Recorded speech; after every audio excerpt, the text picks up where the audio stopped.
Thank you guys so much for joining me. I have with me tonight Professor Raymond Albert and then Christian Buckley, who's one of our current students as well here. And before I turn it over to them, I just want to go over some logistics for you guys. If throughout the class tonight you guys think of any questions, we will have a Q&A session at the end, so feel free to either type them in the Q&A section or the chat, and I'll keep track of them for the end. And then if you're having any issues with anything, feel free to raise your hand as well. And with that, I will turn it over to you, Professor. Let me stop sharing my screen. All right, great. Thank you so very much, Caitlin. Welcome to, let's see, Allie, Matthew, and Patrick. Did I get all the names correct? Sort of, yeah, okay. If I didn't, shame on me, my apologies, and just unmute yourself and feel free to scold me for my inappropriate use of your name or inappropriate pronunciation anyways. I'm gonna go ahead and start with a little PowerPoint presentation here as usual, not to kill you, not to punish you in any way. But to kind of keep me focused really, because with cybersecurity, it's one of those disciplines where there's so much we could possibly cover. It's so exciting. It's very easy to go down one path and neglect the other path. So I've tried to lay out a presentation here this evening, along with one of our ambassadors, admissions ambassadors, and current cybersecurity student, Christian Buckley, who you'll see who's a participant also. So you get his perspective in addition to mine this evening. So I hope you'll be thinking about the availability of Christian and myself as you start developing questions. But feel free to interrupt as we go along. We're a nice small group. I like to keep it nice and informal. My overall goals in this presentation are really just to share a bit about why cybersecurity in general is a best bet for future career opportunities and growth. You're probably already somewhat familiar with why that is the case, but I really want to ensure that you are fully aware. Let me just adjust my screen here a little bit, make things a little bit more comfortable. There we go. Then once we are convinced that cybersecurity is a fantastic field to go into, why select cybersecurity program at Assumption University versus someplace else? Okay, there's reasons for that I'll offer. And then lastly, how to access and make use of the resources available at the Assumption University Center for Cybersecurity. I'll show you a few of those. Those are available to you on a 24/7 basis. And then the very last thing I'll do is share a brief demonstration of a cybersecurity tool. And nothing with sharp edges, no one's going to be harmed in the demonstration, and it's nothing that's going to arm you to become a cyber criminal or otherwise. So let me go ahead and continue here with the slide presentation. So why cybersecurity? Why cybersecurity? Well, as the slide says here, the threats are real. They're all around us. They affect each and every one of us, either directly or indirectly. We may not be the victim of identity theft, but when our neighbor is, for example, let's say that their credit card ends up being stolen or misused, guess what? Interest rates on credit cards go up. So that does affect us indirectly. So our country collectively has been trying to put more effort into raising everyone's cybersecurity awareness. In fact, October, make a note of it now if you don't know already, is Cybersecurity Awareness Month. So it's a great month to explore cybersecurity. Of course, you don't have to wait till then, just as you're doing tonight, to learn more about cybersecurity. So our lives, our country, its infrastructure increasingly becoming digital, and therefore potential targets for these types of threats. Employment opportunities are diverse. They're numerous and outstanding. That's not an overstatement at all. I'll give you some numbers here in a moment. And guess what? Even if you're not a techno geek, a code monkey, whatever the case may be, you may have the skills that will enable you to be very successful in this field and to make a positive impact on the world, which is usually very important to students, and provide you the flexibility for advancement vertically, going up, up through the ranks, and also horizontally across different silos, if you will, different areas of work. So for example, you might start in the financial sector as a cybersecurity professional, but life events occur, situations change, you may have to move, you might have to look for work in some other area. So you might move from the financial sector to, let's say, the health sector or the legal sector or whatever other sector. You can do that fairly readily with a cybersecurity degree. So here's some hard numbers. Okay, cybercrime damage cost to hit 6 trillion annually by this year. Yes, we're well on track to achieve that. Unfortunately, that's a T. That's like a big T, not a B, not an M. It's $1 trillion just in damages resulting from cybercrime, and companies, big companies, and us indirectly through those companies are going like, hey, wait a minute. We're all paying the price. It's not fair to us. So those companies are looking for people who are skilled and knowledgeable in cybersecurity to help combat these threats, these cyber criminals who are causing all of these damages. Look at this slide. It's something new that I've added to my presentation. Look at the world economies organized by size. Number one world economy is the US economy, followed very closely by China. But oh, what's this surprise contender number three? Cybercrime. Cybercrime. Imagine, who's ever thought of cybercrime as a world economy? Well, it is. Look at the numbers in the middle of the screen. I mentioned a moment ago, $6 trillion in 2021. Well, in just 4 more years, $10.5 trillion in cybercrime costs. And if you look in the lower left, cybercrime is more profitable than global drug trade. Okay, so even the really bad guys who are in the, drug trades are like, hey, there's better ways for me to make money. I'm going to find someone who knows something about hacking, and we're going to work together as a team, and we're going to conduct all kinds of cyber crimes. Okay, so it's it's a big challenge. Obviously, when there's money, there's interest, and some of that interest is by people who will do anything. They don't care about cost or impact, and that means folks who learn about cybersecurity, professionals are on the white hat side of things, are better able to protect us against those types of threats. So here's some numbers again about employment outlook. Right at this moment, there's over 15,000 open positions in Massachusetts alone, over 500,000 nationally. In 2020, the US employed nearly 880,000 in cybersecurity positions, but keep in mind that that's 500,000 under what it needs to be, because there's currently 500,000 open positions. 80%, nearly 80%, 79% hold a bachelor's degree. So you may be able to get into the field with less than that, but keep in mind that eventually you'll want to have the degree. So why not go right for the degree right away? Now, we do have the ability for students to transfer in. That is an option, of course, but it's really the bachelor's degree that you want to target, I think, initially, and then get out there, become employed. And then you'll find oftentimes that the employers will provide additional assistance, financial assistance for you to advance yourself even further if you so wish. You don't have to. Notice wage growth is well beyond the economic growth due to low employment and significant worker shortage. On average, cybersecurity professionals are earning $112,000 per year. That's on average. Okay, of course, it varies based on the position that you hold. You don't start at 112, naturally, a little bit less than that. But there are positions that are above that pay more than that. That's not too bad. Okay, let me give you a quick look here at another slide. Let's see, I hit the wrong button, but that's okay. We'll go over to where I need to be right here.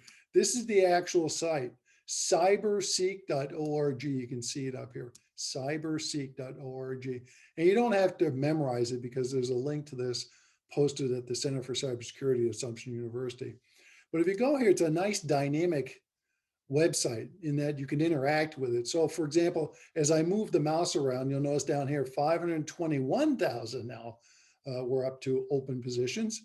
And by the dark color of blue here for Massachusetts, you can see that it's now 15,110 total openings in the cybersecurity field. That's an awful lot.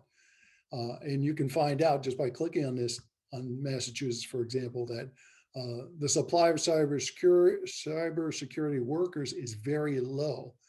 And whenever there's a low supply and high demand, that means salaries are usually quite high because people have to pay more. Organizations have to pay more to gain, the attention of those few qualified individuals. If you go to this website, you'll also find this tool called Career Pathway. It looks something like this, and it too is dynamic. So it gives you an idea of how different positions, let's say this one, cybersecurity specialist at the entry level, it's an average pay of 89,000, is a feeder role for mid-level positions such as cybersecurity analyst, cybersecurity consultant, and pen tester, as you see there at the bottom. And if you move around, you can see how different roles feed into one another. And you can tell just by the size of these bubbles how many open positions there are. So I would say probably the largest bubble is this one, cybersecurity engineer. And there's over, whoops, let me hold still, 52,000 openings in that field, in that particular position alone. Okay. So you can come in from networking background, software development, systems engineering, financial risk analysis, security intelligence, or other fields, as my slideshow will demonstrate here in just a moment. So let me go back to that. Some additional factors for why the cybersecurity employment outlook is so good. Among the folks who are in cybersecurity now, about a third of them didn't start in a IT, engineering, computer science, code monkey, techno geek type of position. They started or had interest in other areas and kind of took a course, tried it out, explored it a little bit, and found, hey, I can do this stuff. It's not beyond me. I have the other essential skills of communication ability, problem solving ability, critical thinking ability, working together in teams. I can do this. So a third of them started their careers in other non-IT fields. And I can think of no better field right now than cybersecurity being the most dynamic that's out there. Nothing better than being in a field that is still in its infancy. There's like a lot of low hanging fruit is how I describe it. A lot of opportunities for you to make as an individual a significant impact in the field. So here's the cybersec.org information again, just a map showing you how the different positions feed into one another. There's descriptions you'll find at the website of various positions and job titles and so on and so forth. A little bit more about, why cybersecurity. Well, if you're interested in problem solving, communications management, data analysis, software programming, and you can see the percentages here, this is what young adults most want to learn or use as skills in their future positions. And they're all related in cybersecurity, okay? Millennials, okay? You're not millennials per se. You're the generation after, we'll say. They would like to take on jobs and positions where they know they're going to be good, you have a high salary, have a personal connection with the employer, and have challenging work. Well, cybersecurity, again, fits the bill. If you're interested in one or more sectors, employment sectors, again, you can move laterally fairly readily because a cyber security analyst in the financial sector is basically performing the same types of duties as a cybersecurity analyst in the healthcare sector or the government sector or the energy sector, and so on and so forth, okay? So it's easy to move horizontally, what I call laterally, as well as vertically. So why the cybersecurity program at Assumption University? Why is it the greatest? Okay, well, I can say that because its curriculum was fairly recently mapped to the, we'll call them accreditation standards that the NSA has put forth for their Centers of Academic Excellence in cyber defense education. That's what the CAE-CDE is actually. There's only 2 other higher education institutions in the state of Massachusetts that have this designation. We will, Assumption University Cybersecurity Program will become eligible to apply for this recognition after this May, when we have our first class of graduates. The program is still relatively new to Assumption University. These students will be graduating in May have been in the program for 3 years. So they were able to complete the requirements in 3 years. Okay. I say that the program at Assumption University is stellar above all others, also because the program emphasizes building thoughtful citizens with strong moral character and integrity. And an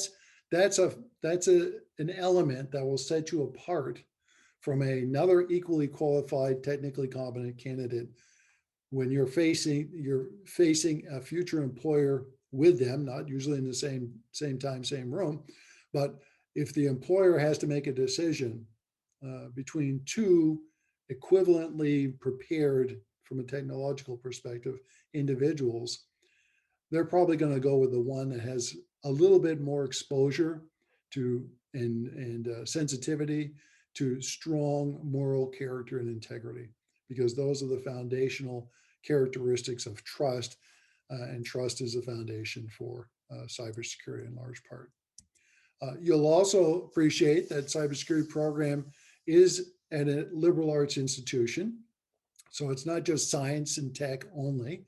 Instead, in addition to, I should say, you're going to be gaining exposure and further development of problem solving, communication skills, management, et cetera, even data analysis skills, as the slide points out, and the humanizing role that has. Remember, part of the reason you want to pursue a baccalaureate degree is to prepare yourself as a lifelong learner, because no matter how technologically competent you are from whichever cybersecurity program you come out of, you're going to continue to have a need to advance your knowledge and skills well beyond the time that you graduate. Okay, so you need to have good or very strong lifelong learning skills, the ability to pick up new knowledge, new skills, new abilities, so on and so forth as time progresses. There are some other things to keep in mind that I think that's particularly fantastic about the Assumption cybersecurity program, and that is we're currently in a process still. It's a very long process, admittedly, but we're in the process of pursuing articulation agreements with graduate level, that's like at master's and PhD level institutions, for transferability, so that students who graduate at Assumption University might conceivably complete their master's degree with just 1 additional year rather than 2 additional years of study, and to make this transferability completely seamless. But this is a major undertaking. It takes much time to do that, but I just wanted to let you know that that's one of the many initiatives we're working on. So some other things to consider: special opportunities for cybersecurity students. Certainly, Christian, you can tell you more about this, but here's a quick list. We have a cybersecurity program information exchange that only cybersecurity students have access to. And at this site, this secure site, they're able to see internship, cooperative education experiences, grant opportunities, mentorships, summer research opportunities, so on and so forth. So these are made available in addition to the services of our Career Development and Internship Center. We have a special information exchange, we call it, for just cybersecurity program students. There's also opportunities to engage in national cybersecurity competitions as there is interest, including the New England Collegiate Cyber Defense Competition, the National Cyber League, Cyber Patriot, attendance at international and national conferences. Of course, that's been, wet towel's been thrown on that a little bit at this point, but we're working that direction. And preparation for optional certifications, and there's a few that are listed here. This is a good point now, I guess. Christian, care to say anything about what I've said up to this point? Yeah. So I didn't really introduce myself yet, but I'm Christian. I'm a sophomore, currently sophomore, and I'm a cybersecurity major, as well as I have a minor in criminology. So those both go hand in hand. I've been working with Professor Albert since I stepped onto Assumption's campus, and I have nothing but good things to say about it. And I was actually was the first to go to the RSA conference in San Francisco. And not this past, well, yeah, this last February. Um, Literally right when COVID started, and it wasn't really a too big of a topic. We weren't wearing mask or anything, but it was a great time. It showed me how much, just to reiterate what Professor Albert said about how big the field is, and that is for sure true. After going to the RSA conference, which is one of the biggest conferences in the U.S. that's held every year, it really gave me a good sort of an outlook of how um, big the field is and how many different directions you can go. So if I had any advice as an accepted student, um, I would say that you don't need to have really like a lot of tech knowledge. I would say like you don't really need to know how to code because all your one-on-one classes go over that, and it's very introduction based where your professors will show you all whatever you have to know, and um, everyone in the department is super kind and wonderful to work with. Um, but yeah, if I have a lot of friends in the same major as me, and hopefully in the near future we're gonna have a cybersecurity club that I will be starting, and we can get everyone together maybe like once a week, once or twice a week, just to discuss sort of what's going on in the world because every day it's something new, and it's not going to be stopping until um, probably ever because there's always going to be some sort of threat to hack into companies and etc. So, um, but yeah, if you have any questions, let me know in the chat because I also work as a student ambassador. So like any like residential life questions or anything like maybe criminology like based, let me know. I can help answer any questions you have. Thank you very much, Christian. That's fantastic. Thank you for that intro. I'm going to go ahead and continue here with the presentation. Keep me on task. Keep us on task. Here's a link. There won't be a quiz asking you to remember what this very long URL is. Thank goodness. Instead, what I'm going to do is I'll just quickly switch shares here. Let me just show you, and you can just search this on your own. Just look for Assumption University Center for Cybersecurity. You'll come to a website, looks something like this. And it has a lot of information here, you know, in the news, what Assumption is doing with respect to cybersecurity, so on and so forth, what our students are engaged in, mentorships, internships, and the like. We had a conference this past fall talking about cybersecurity threats in the election. But there's also a collection of resources down here. Some of these things include live threat maps, so you can see things like this. Here's a ransomware map, okay, just to really hammer home the threats that are out there. But this map is showing you, doesn't look like an awful lot because its current timeline is January of 2013. But as I move this little slider to the right, you'll see little dots popping up, little green dots. I don't know if you can see that. I'll just keep moving along. Each of those dots, it represents a victim of a ransomware attack. Okay, these are the ones that are known and published. And as I scroll along, we see we're going 170, 180, 200, 265, so on and so forth. And it's really, really, really beginning to bloom. So here we are almost into March already, and we have 400 attacks. And what's cool about this is you can click on any one of these little links, these buttons, I should call them. Let me just pick one arbitrarily here. Let's click on this one. It tells you that Middle Township, New Jersey, Cape May County. We don't know what the type of ransomware attack it was. We don't know what they demanded, and we don't know if they paid it, but there is a story. So you can click on the link and learn a little bit more about it.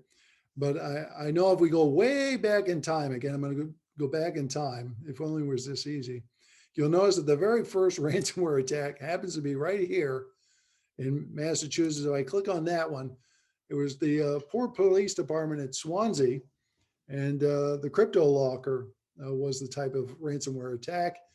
And the attackers demanded $750, and the police department at the time had to pay it pretty much in order to regain access to their data that had been encrypted through this ransomware. So this is, again, this just gives you an idea of how things have gone.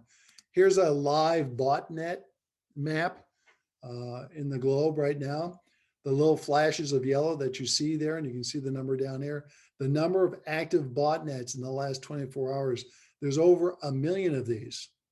And botnets are collections of computers that are controlled by an evildoer, a hacker. And they're using those computers to engage in usually illicit activities like denial of service attacks or crypto mining or so on and so forth. And you can just see the flashes. This is happening like right now as I'm speaking with you. Here's Bitdefender's threat map. And this shows it a little bit differently. And these are not botnets. These are actual attacks, and they constitute malware being sent, delivered from one site to another site, and it's just flashing. And you can actually see here at the bottom, okay, the attacks that are going on, which country's involved, what the target country is. Of course, there's a lot more detail that's not being revealed here because this is a public website for Bitdefender. But if you're a subscriber, paying subscriber for this information, you can get a lot more information about those types of threats that could potentially be targeting your organization. So good to know about. And also you'll find something like this, and I have to change this website. My goodness, Assumption College, shameful. But password strength demonstration tool. We're going to be talking about passwords here in a few moments, but I just wanted to show you this very quickly. You can just type in different passwords, let's say 1, 2, 3, 4, 5, and you'll see that the score here is indicated as being a very weak password. And that's true. That's because it's consisting of a collection of sequential numbers. And the more sequential numbers that I add, let me just show you what they are. It's not really helping me in any way. But if I use other different characters from character sets and special characters, you can see, oh, wow, that's a huge improvement. It made a much stronger password because of its length, because of varying characters and symbols and so on and so forth. So this tells you down here the basis for what makes basically a stronger password. Now you should never enter one of your real passwords at any website that claims to test your password, because it could be an evildoer, a hacker that's out there just looking to collect or farm passwords. Especially any website that says, oh, provide me your password and I'll tell you how strong it is. Give me an email address and I'll send you the full report. Well, you've just given them probably your password and your email address. Obviously, that's something you don't want to engage in. So I just wanted to point out some of the resources that are available there at the Center for Cybersecurity. Let me go back to the PowerPoint to stay on task. Let's get into a demonstration. Now's a good time, and then we'll leave some time for questions and answers. This demonstration really, again, is about a tool called John the Ripper. Let me just ask, do any of you, and you can just unmute yourself if you like, do any of you know anything about John the Ripper? Have you ever heard about it before?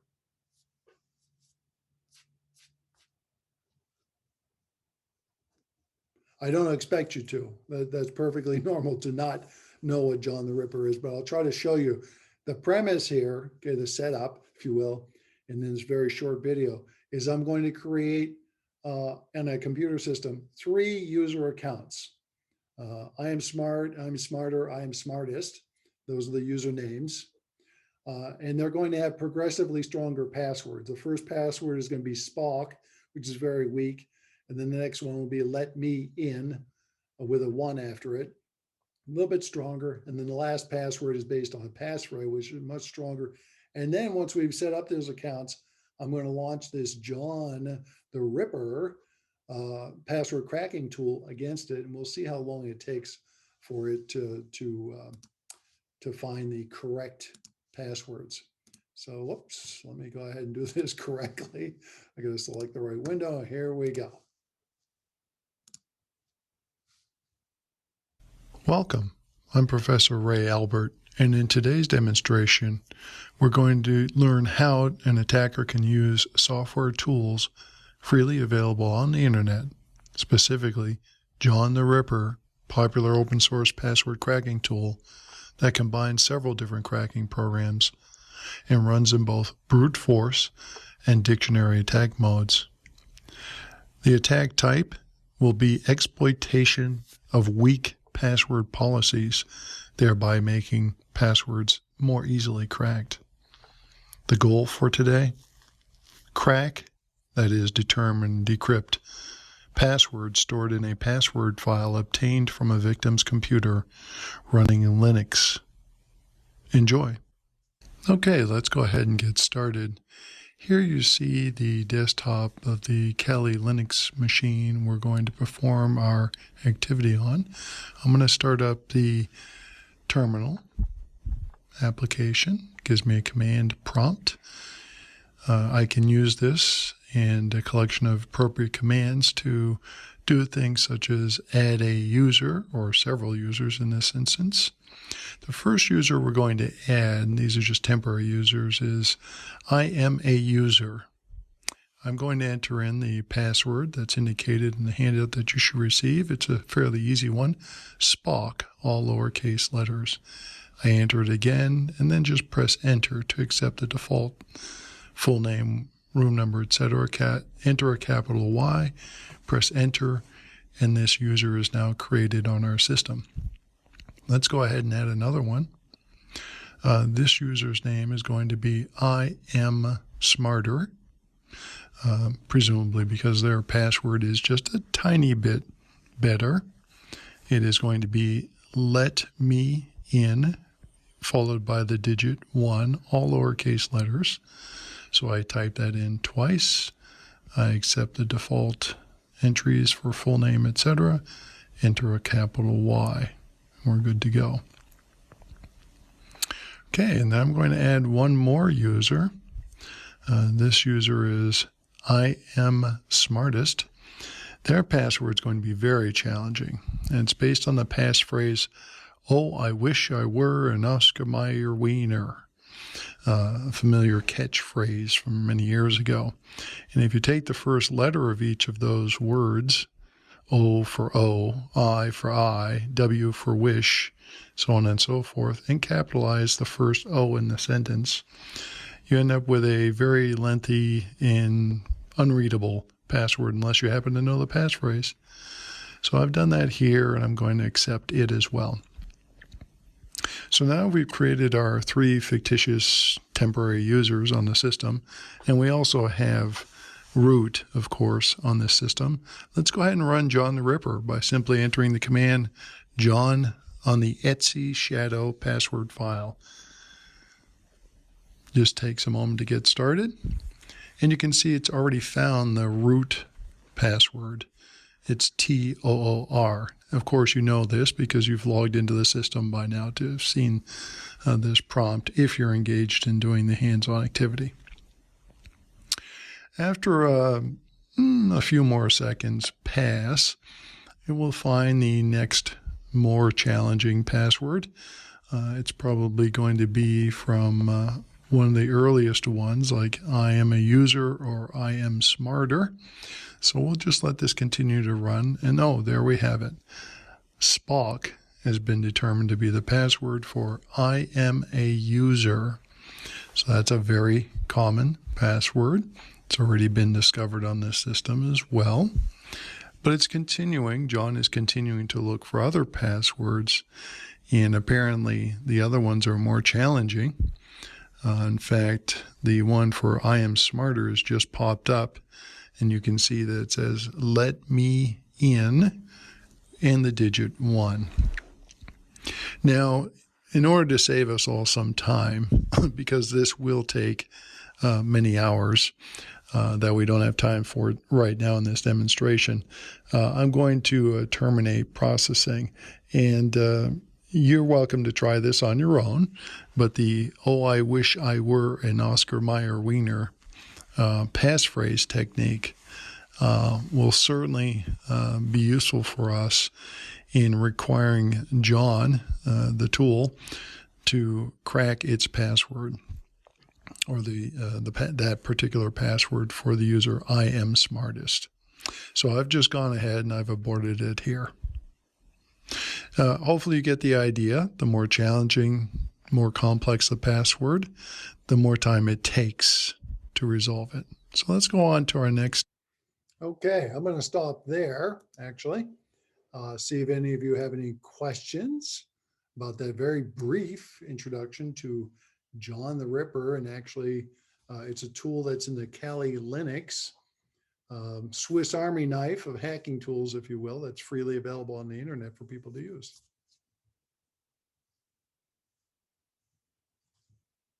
Allie, Matthew, Patrick, this is your great chance to get some questions if you have any answered.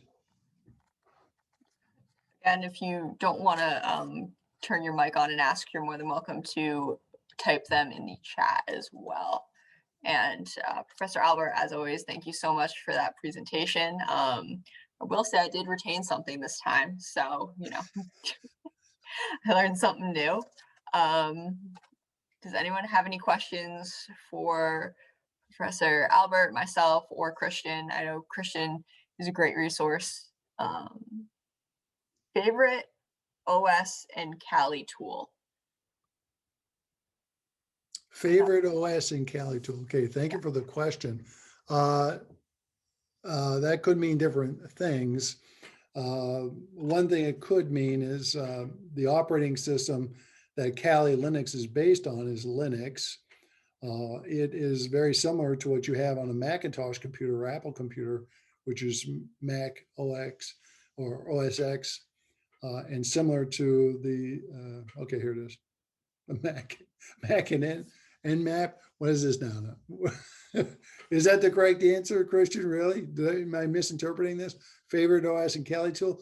I guess, oh, I see. Just simply, what's your favorite OS? What's your favorite Kali tool? Yes, thank you very much, Patrick. Thank you, Christian. This is why it's so important to have students present, particularly in a classroom environment. Yes, that's Christian's. Mine is, I would say, it varies. It depends on the circumstance. Christian's heard me mention this before.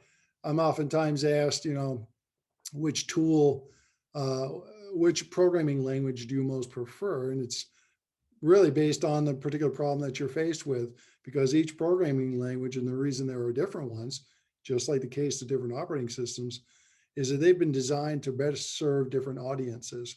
So Mac OS X and Mac computers in general were more for those folks who are designers, developers, and graphic artists and the like. And PCs were for the, you know, the business people pretty much. But those lines have blurred over the years. Ubuntu and Linux are kind of generic. They're in between, and they serve a different kind of audience, one that predominantly doesn't like to pay for an operating system, as you do with Windows and Mac OS X. So yeah, running Mac and Windows side by side daily. Yeah. What is great, here's something, I don't know if you know this or not, and it may be of some value to you. Yeah, that's exactly right. I actually use VirtualBox myself, preferably. And that way I can just boot into Mac, or I can just boot into Windows normally. And I have this product VirtualBox installed, and within it, I can establish different, okay, that's great. VMware is also awesome. In fact, I just built up a Wi-Fi hacking capture the flag competition environment, and it's based on VMware products specifically. Boot camp was a failure for me, kernel failure. Boot camp was a failure, yeah. That can sometimes happen. That's part of the reason why I prefer to stick with just the base operating system for the particular device and then use VirtualBox. Parallels, I've used it before also. I mean, they all have their pros and cons, I guess. I will say though, that over the years, I've had the best luck with VirtualBox, and it is freely available. And I think that's part of the reason why I've had the best luck, is that it has been developed and heavily scrutinized and improved over the years. And again, it's freely available from the Oracle website. So I encourage you to check it out, as is Kali Linux. So great way to explore a little bit more about some of the tools that are used by cybersecurity professionals, or at least having knowledge, cybersecurity professionals having knowledge of these tools so they can be better defenders. So great questions. Thank you very much, Patrick. Other questions through chat or otherwise?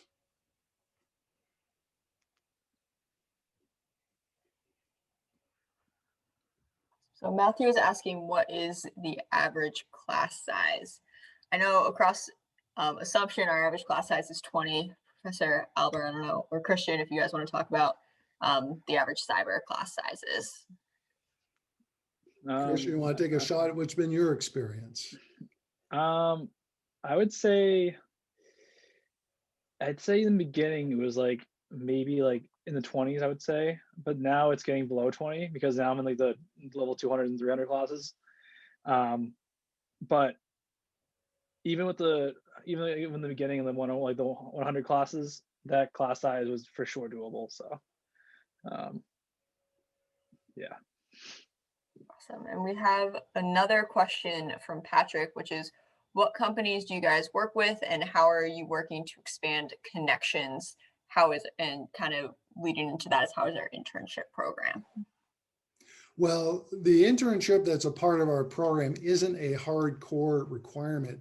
And the reason it's not is that some of our graduates intend to go to graduate school rather than go right directly into employment. So we work closely with the CDIC, Center for Career Development Career Development and Internship Center. I'll get it correct here eventually. And we hook up our students with handshake services. And again, we provide those internship opportunities I receive, and I get them on a regular basis. I post to that Cybersecurity Information Exchange, that secure site that all of our students have access to. And that's generally how they find out about these opportunities, and then they pursue them at their own pace as they have interest. We've had students intern in Maine, Southern Maine. Specifically, we have one that's going out to TJX this summer. We have had students in mentorships as well. And we have an advisory council made up of industry representatives. In fact, we'll be meeting in about another month or so. We do so twice per year.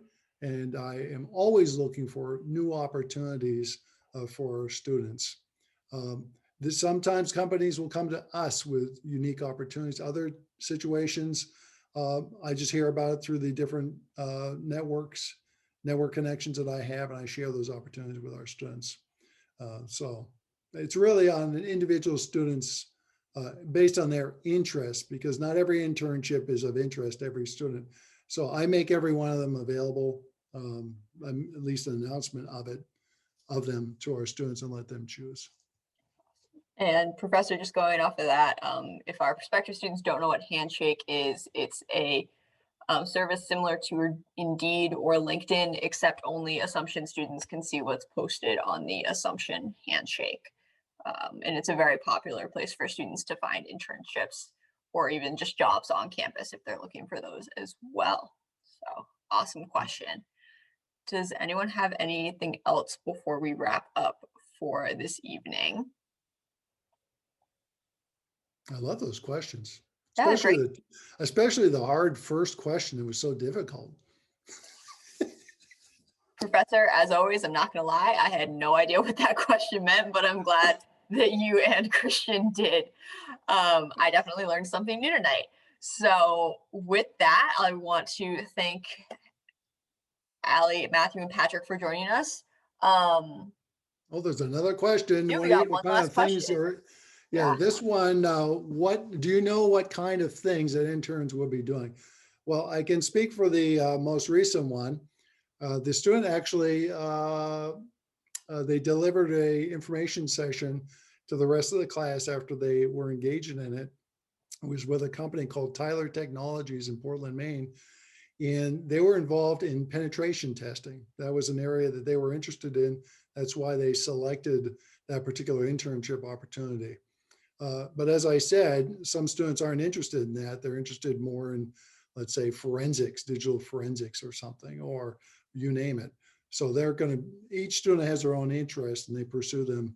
And some are generalists. They'll say, hey, I'll take any internship that's available. Great way to make some money and put something on my resume.